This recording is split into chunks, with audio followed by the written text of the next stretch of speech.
So Christos, who's presenting today, is an urban physicist with a research background on physical processes at various atmospheric scales in the urban environment. He's worked for over 20 years in academic and research institutes in Greece, Switzerland, and the UK. And he's been with us since January 2021 as an environmental public health scientist and a senior visiting fellow at the University of Reading. And he's working with our air quality and public health group, focusing on indoor air and health-related research and policy matters. And I'm very pleased to introduce him as the other UKHSA co-investigator on the group to you all today to present. Christos, I'll hand over to you to share your slides, and I'll turn myself on mute. Good afternoon, everyone. Thank you very much, Jim, and many thanks to the Breathing City team and Ellen for inviting me to give this talk. Let me share my screen.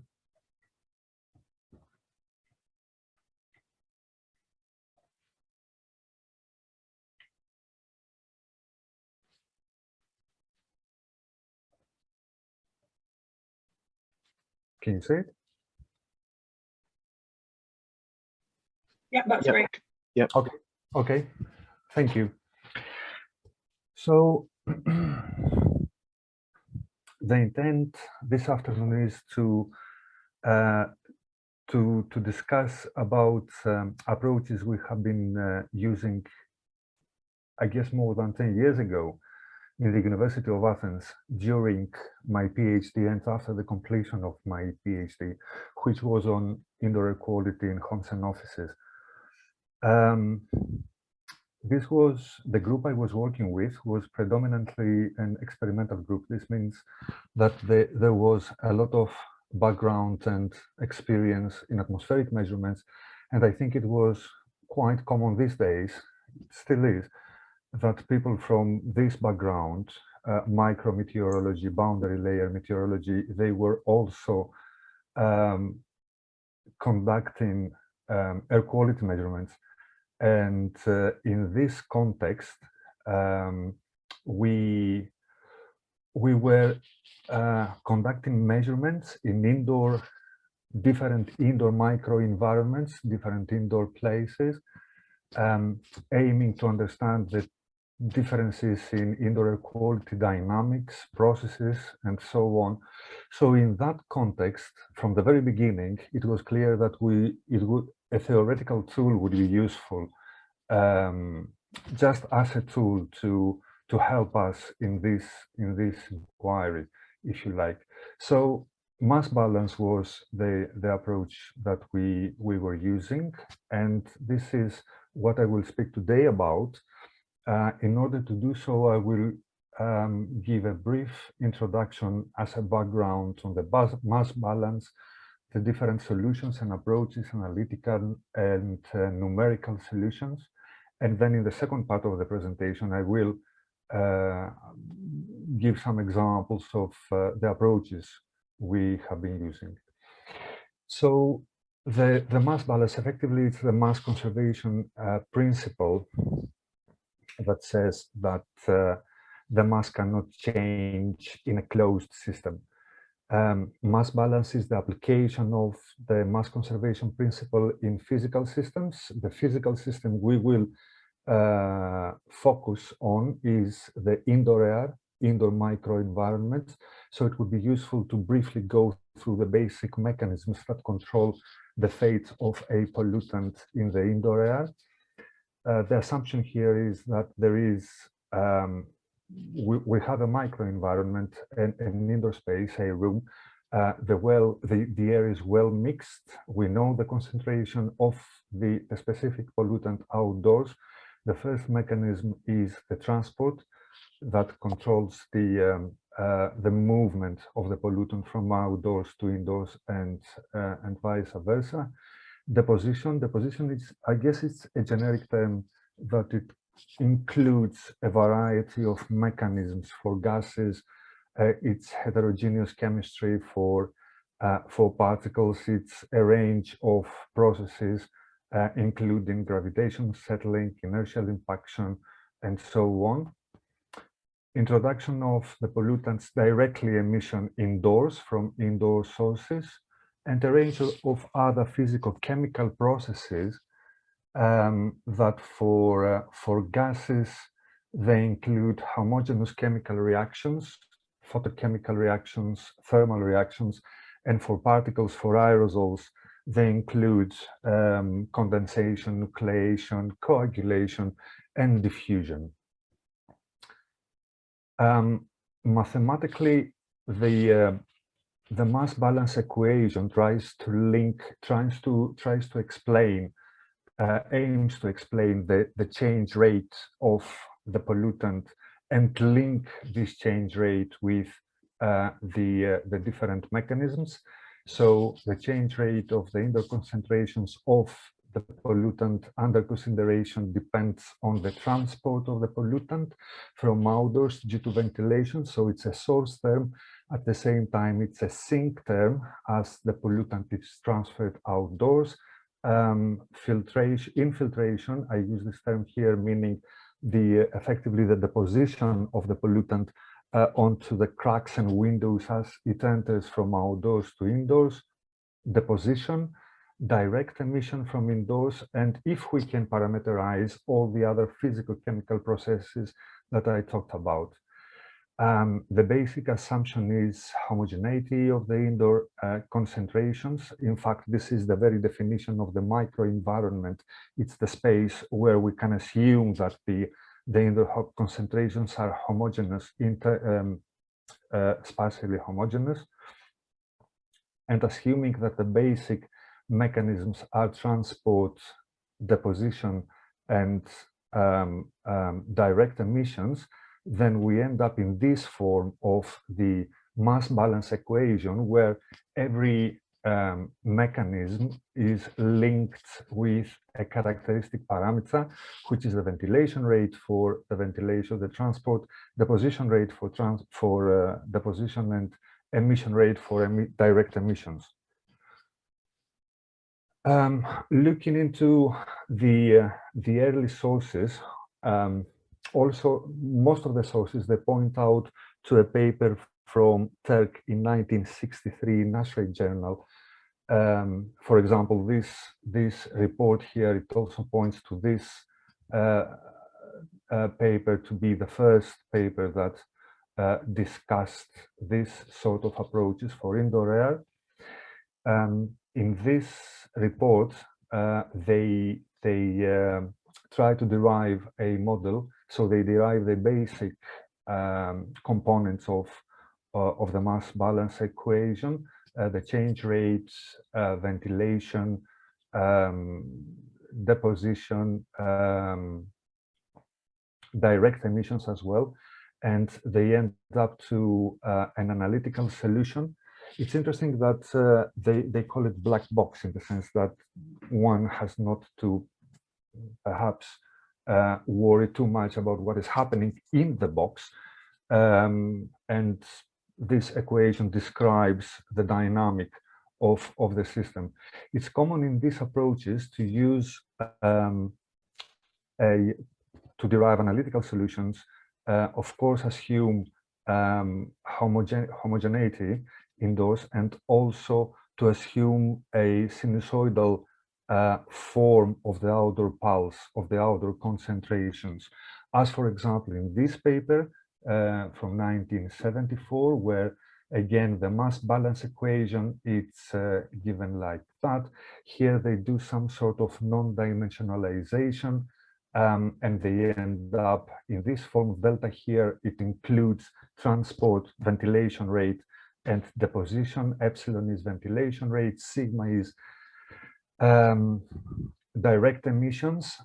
Analytically, it's solved like that, and then assuming that the toxin, they say, the pollutant under consideration, it has a sinusoidal form outdoors, then the final solution is this one, that's composed by a constant term, which accounts for sources. The third term it's an exponential, a transient part that in most systems decays rapidly, and the second term, it accounts for time lags. So it's an analytical solution. They call it the well-mixed chemical reactor solution or approach, and we'll revisit it in close to the end of this presentation. Analytical solutions work well in simple scenarios in a single room. When one has more complex systems, as for example this scenario here, where we have a number of chambers, a number of rooms with a combination of natural and mechanical ventilation, including filters, recirculation of the air, and so on. Analytical solutions don't work like very well.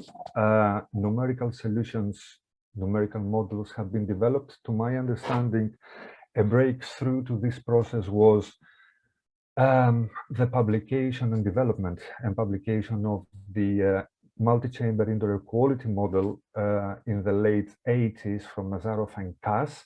It was based on the mass balance equation, of course, as are the sources, and they include direct emissions, transport, physical-chemical processes, and the sinks, they include transport, deposition, homogeneous chemical reactions, and coagulation for aerosols. The input for these models, for this model, it has to be the time series of the outdoor concentration of the pollutants, the time series of the ventilation rates, characteristics of the indoor environment, and depending on the mode that it's run, it might also need time series of temperature or lighting levels and so on.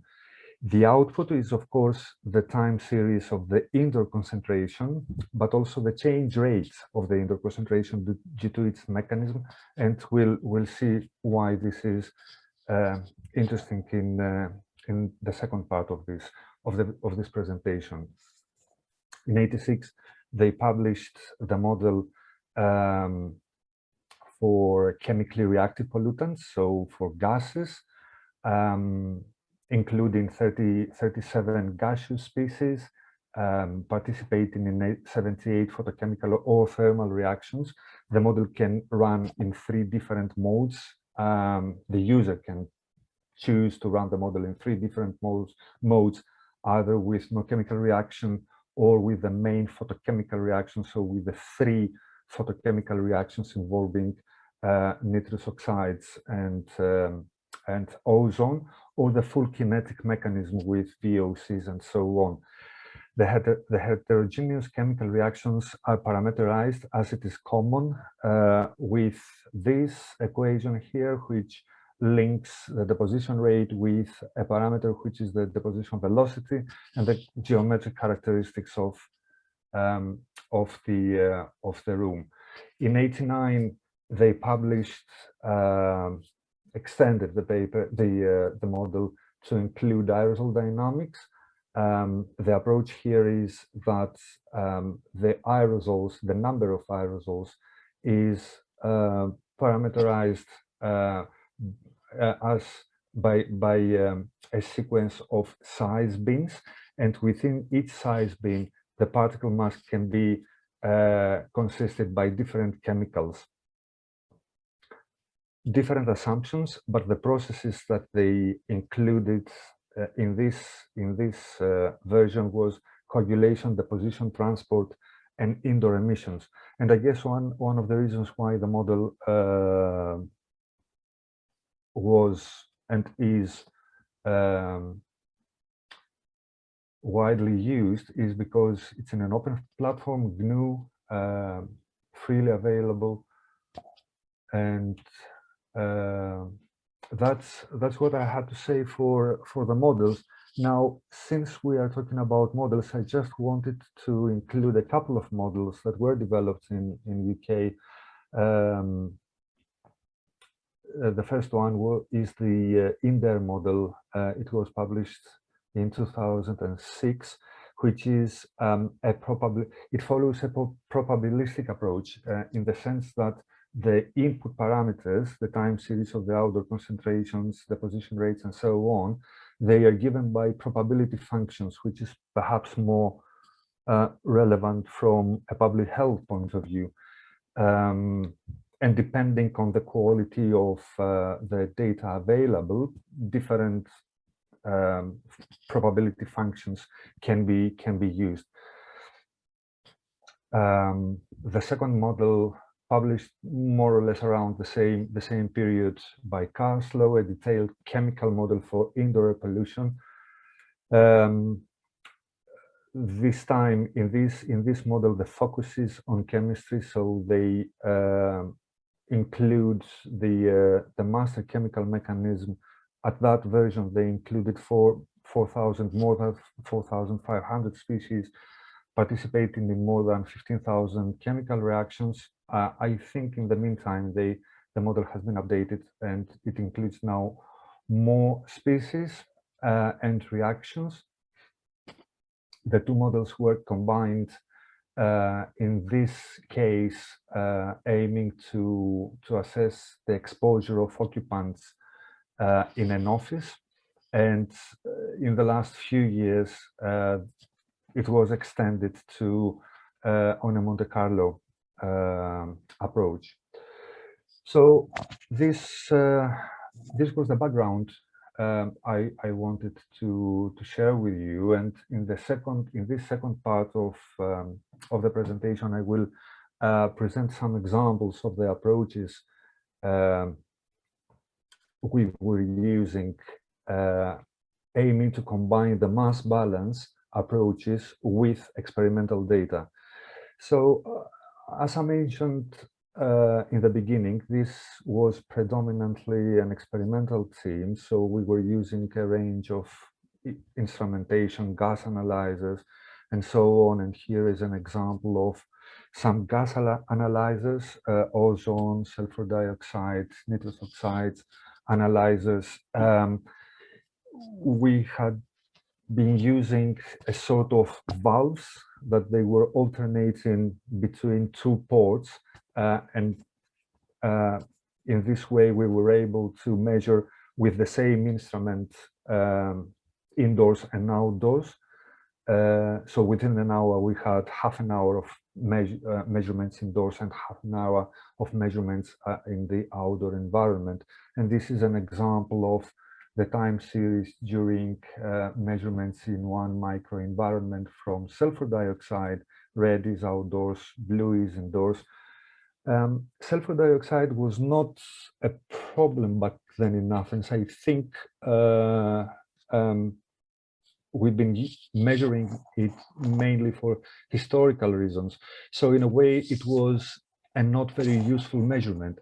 So the idea then was how to use this type of measurement in order to extract some useful information for the indoor environment. And this is the approach I will discuss now, where we were trying to use this sort of routine measurements in order to calculate the deposition and ventilation rates. So we used a three-step approach. That in the beginning, we measured the ventilation rate by a tracer gas decay method. On the second step, we included these measurements to calculate the deposition rate, and on the third step, we calculated the ventilation rate with the measurements of the deposition rate using the mass balance equation. In this form, the main mechanisms are transport and deposition. So the first step is to, from a series of measurements in 3 flats, microenvironments, a couple of measurements in each one of them with the tracer gas decay method to obtain the ventilation rate. Then with the mass balance equation, we estimated the deposition rate of the sulfur dioxide using the ventilation rate during this measurement. So we obtained for every microenvironment flat the deposition rate of the sulfur dioxide with the relevant uncertainty from error propagation method. And then in the third step, we calculated the ventilation rate, assuming that the deposition rate is constant during the whole period. So the ventilation rate from the steady state approach, assuming that within an hour the concentrations are do not change much. The solution is this. We had obtained the deposition rate for sulfur dioxide from the previous step. We had the measurements from for the sulfur dioxide time series. So we were able to calculate the time series of the ventilation rate and the associated uncertainty. And this is an example for 1 day.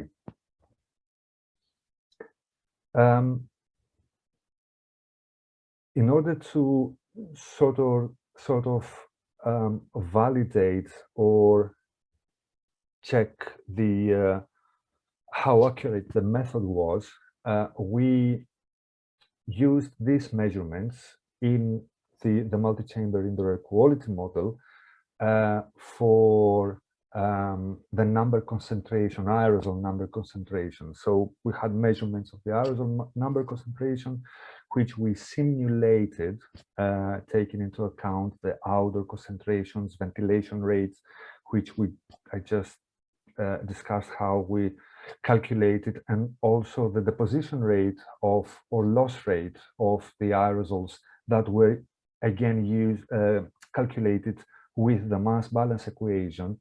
And we ended up in something like that. Here, the light blue line is the time series of the outdoor aerosol concentration. The black line is the indoor concentrations. The blue, red, and green are the modeled aerosol concentrations, mean value, and the ranges respectively, which shows a fairly good agreement between the modeled and measured concentrations. The second example I want to discuss is how we can estimate the relative contribution of the different source and sink mechanisms indoors. So in this case, we were measuring again ozone, nitrous oxides, and so on in an office, and this is a ground plant of the office. You can see the dimensions here, and this is the time series of the ozone concentrations outdoors and indoors for a period of 7-8 days or something like that. At the same time, we were measuring carbon dioxide, and assuming we have a constant and known production rate from exhalation, we estimated the ventilation rate, and this is a composite plot of the ventilation rate calculations and the cumulative frequency distribution throughout this period. And using this information with the outdoor ozone concentration and assumptions or measurements about the dimensions of the room, the filtration system, filtration efficiency, lighting levels, and so on, with the multi-chamber indoor air quality model, we calculated the change rate, the time series of the change rate of each one of the main mechanisms. So the time series of the change rate due to transport, ventilation, if you like, which in this case is, of course, a source mechanism, and the time series of the change rate of ozone due to the same mechanism, but this time acts as a sink. So it's the ozone is transferred from indoors to outdoors. Also, the deposition, the change rate due to chemistry and due to filtration. So obviously the transport source accounts for more, if I remember correctly, 95 or more % of the change rate, and the deposition is around, I think, 60%. 30% is the transport, zinc, chemistry, and filtration. They are less than 5 or 10% of the total change rates for ozone. I will skip this one for the moment, and I will discuss this in the last section as somehow different approach, analytical approach of the mass balance equation. So this is an example. This is the time evolution of nitrous oxides concentration, both outdoors and indoors, for a day from one of these microenvironments. And I think it's something people have noticed again and again, that in some cases a time lag appears at the time. A time lag appears at the time when the concentrations peak outdoors and indoors. In this case, this time lag is around an hour, and at the same time, the range of the concentrations indoors is smaller than the range of the concentrations outdoors for the same pollutant. So what we try to do, we first of all, we try to look into the reasons why this is happening and understand a little bit what is the reason for this phenomena. We used the analytical form of the equation we discussed in the beginning of the presentation. So the mass balance equation here, we are taking into account infiltration, ventilation, deposition, and emissions.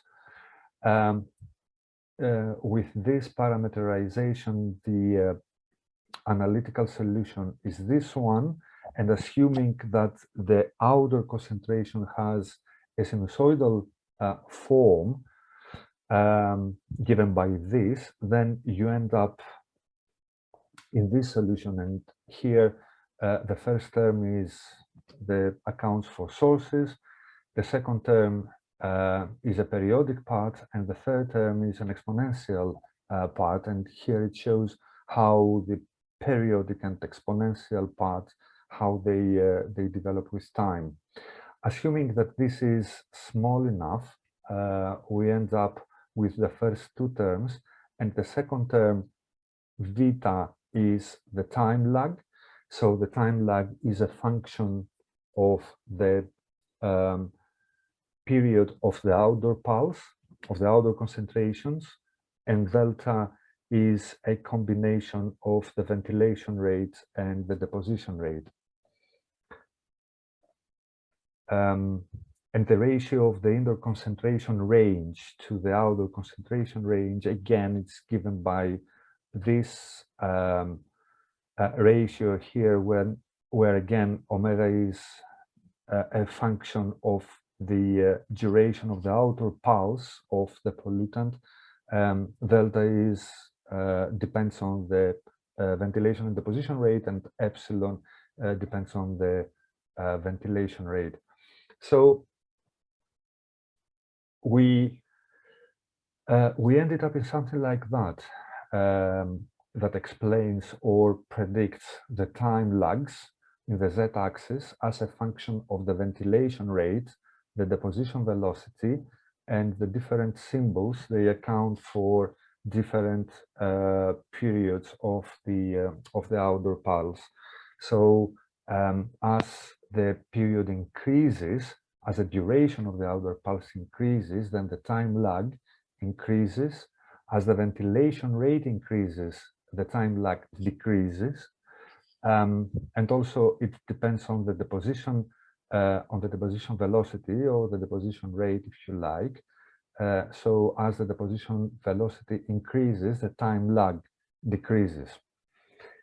And a similar results for the ratio of the fluctuations. So these were the results for the analytical solutions, and then we thought that it would be good to see what results we can obtain using the numerical solution. And in this time, the input would not be a sinusoidal, but a triangular pulse, so a different pulse, and to see if we would be able to get the same results or not.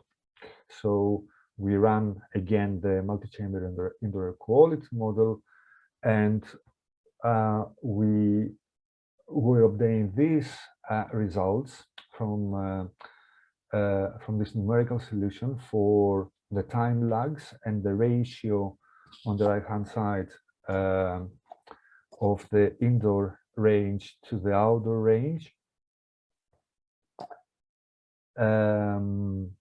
Pretty much similar results with the results we obtained from the analytical solution. So both solutions, they give the same results.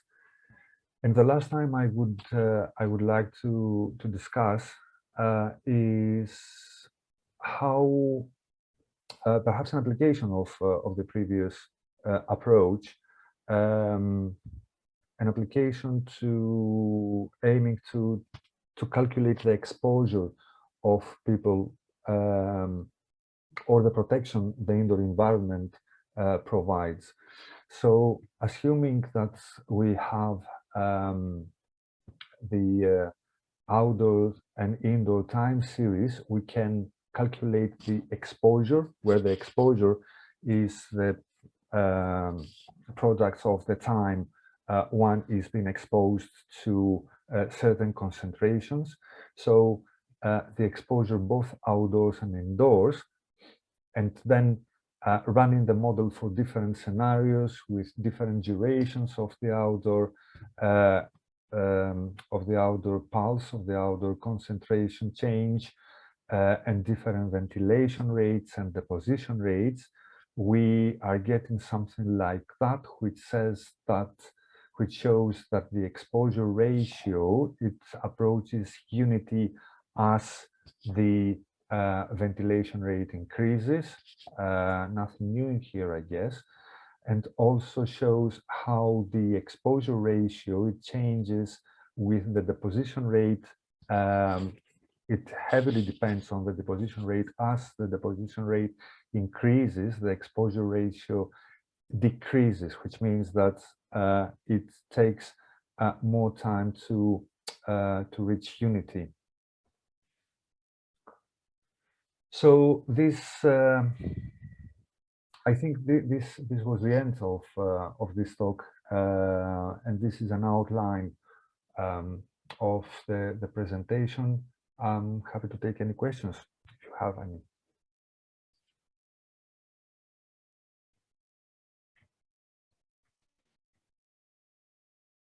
Thanks, Christos. Whilst people put any questions they have in the chat, perhaps I'll start. I find this really interesting because it gives me flashbacks to thinking about this with sheltering indoors from outdoor chemical hazards in mind. I was familiar with your graph showing how the time lag can knock the peak off exposure, and then in very short-term chemical incidents, it's one of the factors behind the protection of staying indoors. But kind of had kind of more thoughts about longer term exposures to air quality, and there's so many parameters to consider really in predicting exposure. But then when we consider health and potential metrics, you mentioned briefly comparing the ratio of exposures indoors and outdoors. Do you have any thoughts of how these models can be linked to health effects models and health standards and evaluation of exposures and some of the considerations around that? How might we I suppose, apply it in practice if we're considering indoor environments and particulates and products of combustion and so on? So yeah, it's a nice question, I guess. I think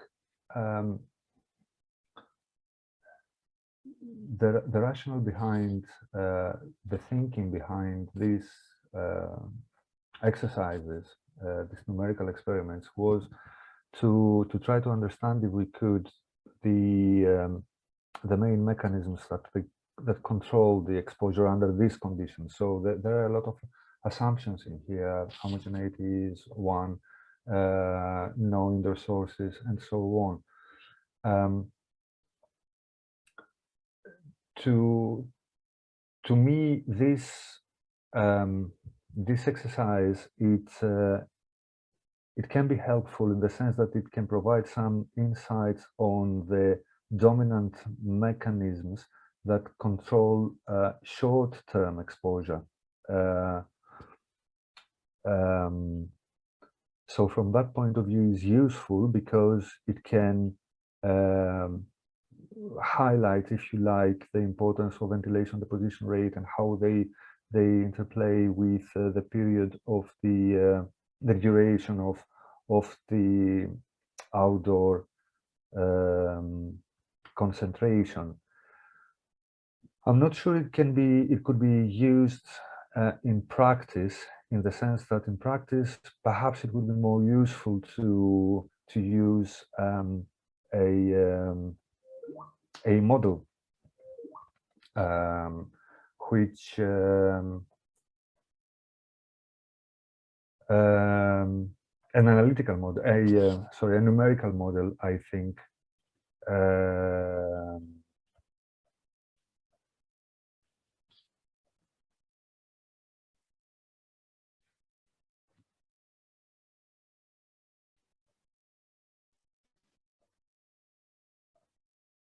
Yeah, thanks. I know for the short-term ones, it's quite interesting looking at the Health and Safety Executive website, because they publish toxic load limits for chemicals. And this is all with the short-term in mind, and it's driven by both concentration and duration. But the question of how to approach chronic exposure is a different one. I wonder whether in the short term we focus on air exchange as the driver, and then in the very long term whether things like deposition and filtration or the attenuation processes are the real thing to look at in terms of people's overall exposures to pollutants with a chronic point of view.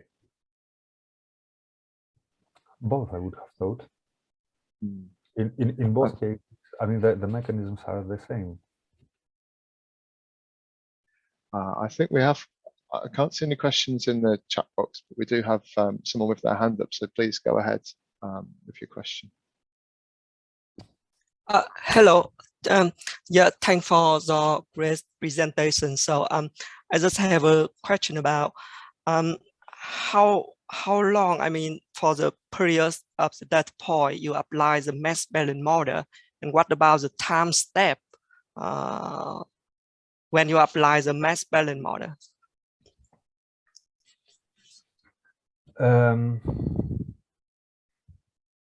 Time step. So if I remember correctly, we had hourly measurements or half-hourly measurements, and in the model, the multi-chamber indoor air quality model, you can use 1 minute as a time step. But how long, I mean, how many data points you apply to estimate the air exchange rate or the deposition rate? Can you repeat that, please? I mean, like how many data points you use to estimate the air exchange rate or deposition rate? I mean, like you apply the mass balance for a period of 6 hours or 8 hours or 7 hours or so. You mean in this approach? Yeah.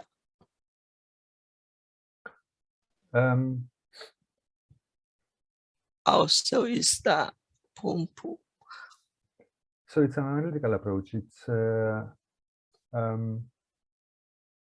I think we used one minute as a time step to estimate, and we considered all these different scenarios. Oh, so it's in the chamber. It's not in the house, from a house. I mean, from the measurement in the house. You mean? Okay, I see. This because theoretical approach, yes. Yeah, because I think the exchange rate and the deposit rate, and so it's not fixed number. So it's like variable number. So maybe for different time periods, the number is different. Yeah. Anyway, thank you. Yeah. Thanks.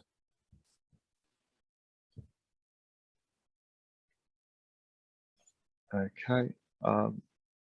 I guess I'll ask one more if no one else has any, and then let you off the hook, Christos. So we start off with the single well-mixed box model in your chronology, and then we add boxes in the multi-chamber models, and then we start to consider probability density functions and attenuation mechanisms and indoor chemistry. What's next? Where are the gaps, do you think, for the future? In terms of modeling,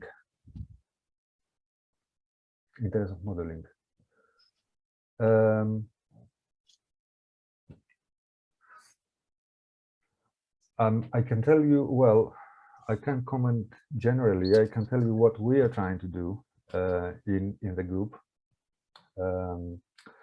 So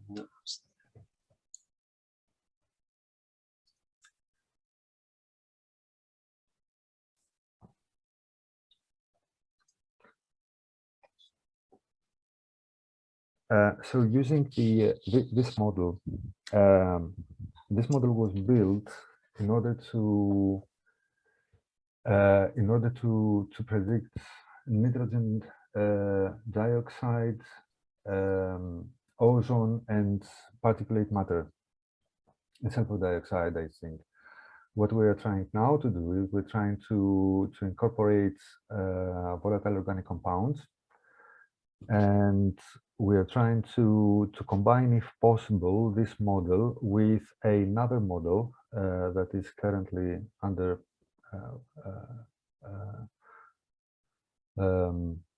construction, I guess, that will predict semi-volatile organic compounds. So if possible, to link this probabilistic approach with a more mechanistic approach for semi-volatile organic compounds, which is a different kind of pollutants with different dynamics, incorporating and combining gases and interactions with aerosols and so on.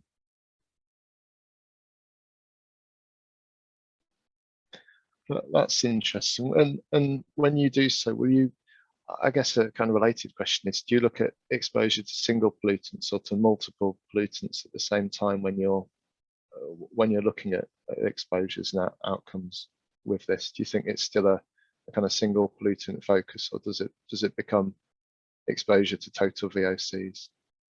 So you see, these models, the way they function, they predict the concentrations of pollutants. So you can very easily use the models to predict the concentration of multiple pollutants. But as to how this, what the effect of these multiple pollutants would be in terms of health, it's a different question. Yeah, it's always a tricky one. Just to close then, Christos, we do have one last question in the chat from Hugh, who asks, is deposition a more effective removal mechanism compared to ventilation, or would you say deposition typically is much lower than the effect of ventilation and air exchange? Well, it depends on the chemical and depends on the setting. Deposition rate is the values of the deposition velocity and deposition rates for nitrous Nitrogen oxide, for example, is very small, is negligible. For ozone or larger diameter particles is larger, compared to can be 0.51 per hour. For ventilation rates, again, it depends on the setting. New buildings are more sealed, and in new buildings, I would have thought that, for example, for ozone, the deposition rate would be more significant removal mechanism than ventilation. But again, it depends on the chemical, and it depends on the setting. Yeah, for sure. There are many moving parts, aren't there? Thanks, Christos, and thank you again for your really interesting presentation and talking us through the work that you've been involved in the past and what you hope to do in the future. And thanks everyone online. I hope you enjoyed the presentation today, and we shall see you next time for next in our seminar series. Thanks everyone.